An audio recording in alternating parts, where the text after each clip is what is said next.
South Wigston, Climbing Modern School it was. We started busing the kids from Cosby and Little to Wigston. I was only there for 6 months because I was 14 in March the next year, and Easter came a bit late, so I had to start work at 14. But while I was there, one very interesting thing happened. I was on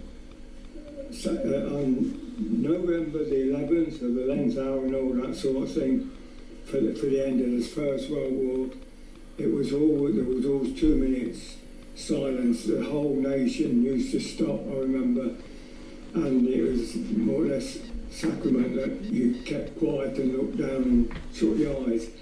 And the headmaster, Mr. Harrison, at Wigston School, had us all in the big gym there, and the 2 minute silence started, and for some reason, I don't know why, but for some reason I risked everything and put my head up and looked, and there on the shoulder of the headmaster, Mr. Harrison, was the image of an angel.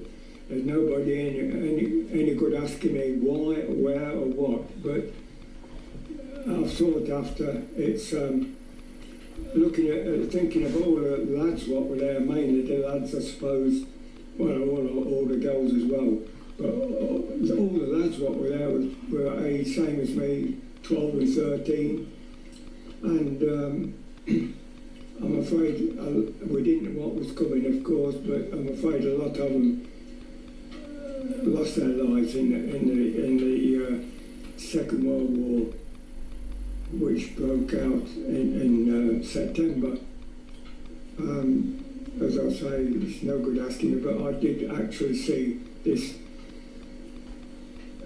image of an angel standing over the right shoulder of Mr. Harrison, the headmaster, and it startled me a bit, and I shut my eyes for after about a minute looking at it, and again after the 2 minutes silence had finished, it had gone. So, but I've always looked upon that as my guardian angel looking after me, because I had a few escapes during the war actually, which came along in September.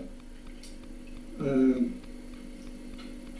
was only 14. I started work at the Wheatsheaf boot and shoe firm in Knighton, anybody who knows Leicester, and it was the largest boot and shoe factory in Europe actually at the time, and I used to have to cycle in the morning, bought me a bike, Dad had, and cycle back at night to 7.5 miles each way. But if it was a bad day, I was allowed on the Middle Red bus. It's 48 hours, 5.5 days, and the 1 and threepence, or 11 shillings and threepence, the 1 and threepence at the end of that is for Saturday work, and that's what I had. 11 I had the 1 and threepence, and the rest went to feeding the family, keeping the family alive, because things were a bit rough at the time. I'd already had a job at an 11-year-old, pushing the co-op bike around like open all hours, basket on the front when I was 11. At co-op Cosby, I had 5 shillings for that, and I had 6pence out of that, and the rest went to help feed the family, I suppose, being the oldest one. Because by that time I got 2 sisters and 2 younger sisters and a younger brother. What happened then was on the way to work one morning, I got off. I was allowed on coat on the middle and red bus in because it was a bad morning, too bad for cycling. And I got off the bus in Elston, opposite Cavendish Road, and I walked up Cavendish Road at 7:45 in the morning to the night and works. I was working in the packing division, actually, packing shoes and parcelling them up. And it was quiet in there compared with the shoe factory. It was about 10:15 that morning. I heard a bit of a rumble, and it was the first bombs to be dropped on Leicester, and that was in Cavendish Road, and the two shops and 2 or 3 houses where I walked on the pavement that morning, 2.25 hours earlier.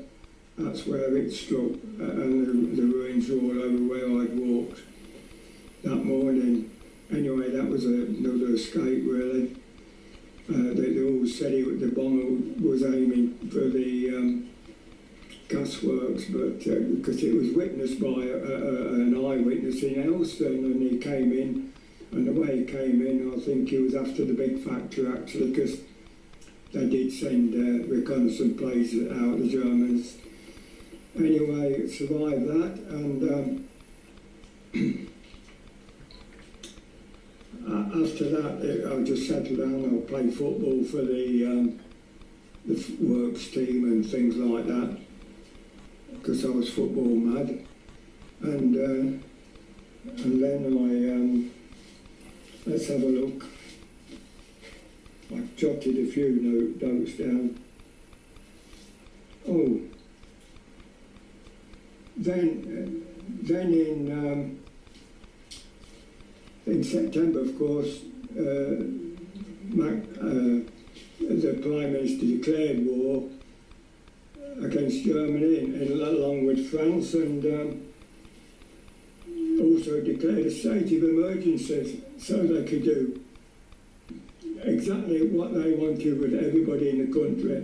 And the first thing they did was conscription for the armed forces, and up until late August, the Cosby Park used to be full of men, women and kiddies of all ages. It was used to be absolutely full at night time in the summer nights and until the end of August.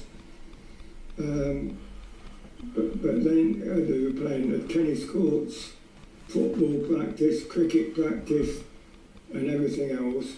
But then when they started calling the men up for the Army and the Air Force and Navy, like they suddenly, at the beginning of September,